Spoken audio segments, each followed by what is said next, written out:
Halo semua, Assalamualaikum warahmatullahi wabarakatuh. Perkenalkan, nama saya Akbar Fadilah dari kelas 10 PSDT. Kali ini saya akan mempresentasikan mengenai materi revolusi industri 1.0.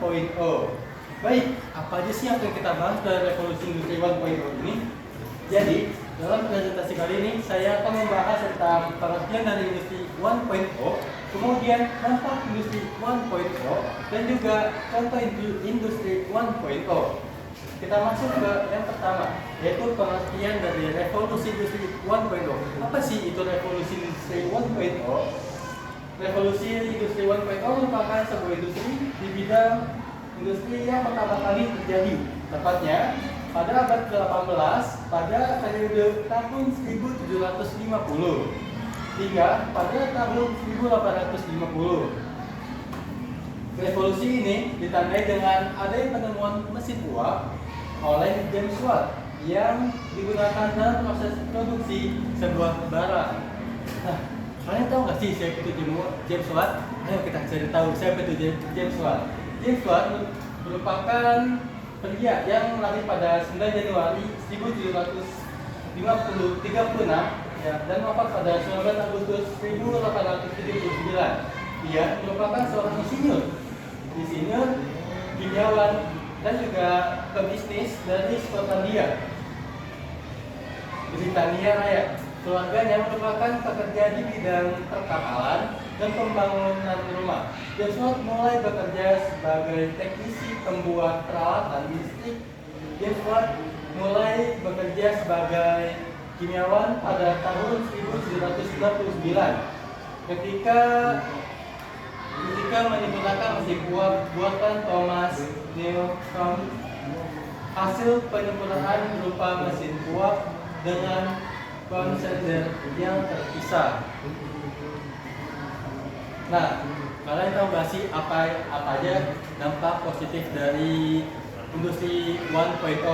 Nah, ayo kita cari tahu. Dampak positifnya yaitu dengan lahirnya industri ini, produksi manusia semakin meningkat. Pekerjaan yang sebelumnya dikerjakan secara manual kini dikerjakan dengan mesin mekanis, sehingga memungkinkan barang yang dapat diproduksi secara massal, masif, dan hampir tanpa henti. Jadi yang sebelumnya tuh sebelum revolusi industri 1.0, manusia tuh kerjanya secara manual dengan fisik tanpa ada bantuan dari mesin-mesin. Jadi dengan adanya revolusi ini tuh manusia jadi terbantu. Nah, lanjut nih. Dan dampak positif, revolusi ini juga ada dampak negatifnya. Nah, yaitu dampak negatifnya lingkungan muncul pencemaran lingkungan akibat asap uap yang dihasilkan dari limbah pabrik. Nah, jadi kan pada masa itu revolusi ini dikenal dengan mesin uapnya dari awal semua teknologi. Ternyata mesin uap itu berdampak negatif bagi lingkungan karena uapnya akan mencemari lingkungan. Itu merupakan salah satu dampak negatif dari revolusi industri 1.0.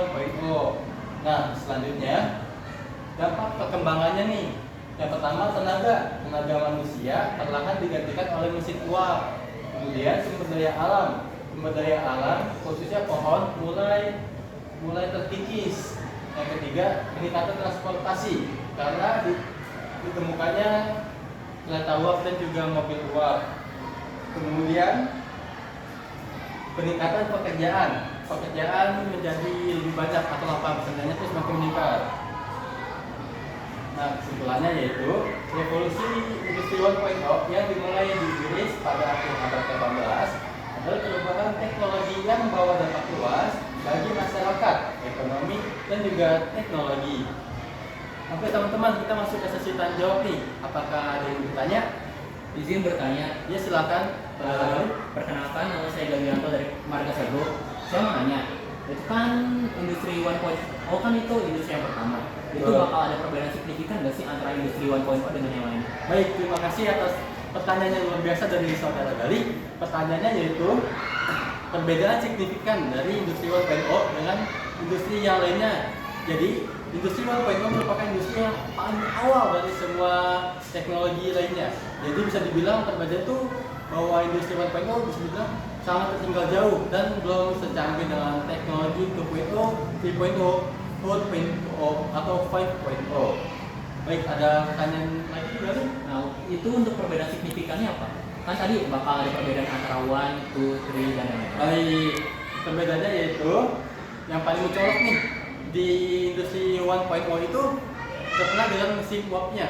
Nah, pada masa 2.0 mesin uap ini setelah industri 1.0 mesin uap ini mulai tergantikan dengan teknologi-teknologi yang lainnya. Berarti setelah ini industri 1.0 sudah tidak ada mesin uap lagi? Bukan tidak ada, namun bisa bilang berkurang, semakin lama akan menghilang secara perlahan. Baik. Nah, Apakah Oke, izin bertanya lagi ya. Baik, silakan. Tadi kan itu tentang ada tenaga uap ya.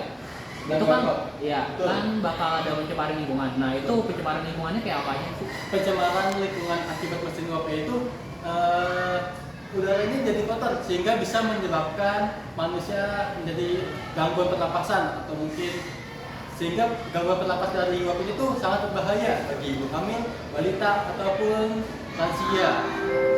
Baik, apakah sudah jelas? Sudah jelas. Terima kasih ya. Fuad. Baik, terima kasih atas pertanyaannya.